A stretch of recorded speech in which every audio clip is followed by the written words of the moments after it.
मुझे अब डर नहीं लगता किसी के दूर जाने से, ताल्लुक टूट जाने से, किसी के मान जाने से, किसी के रूठ जाने से।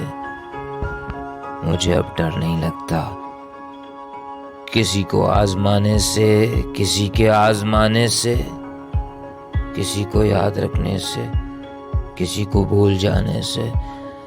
मुझे अब डर नहीं लगता किसी को छोड़ देने से, किसी के छोड़ जाने से, न शम्मा को जलाने से, न शम्मा को बुझाने से। मुझे अब डर नहीं लगता अकेले मुस्कुराने से, कभी आंसू बहाने से, न इस सारे जमाने से, हकीकत से फंसाने से।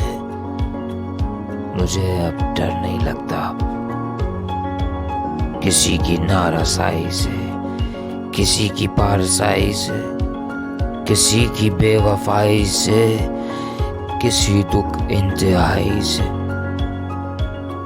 मुझे अब डर नहीं लगता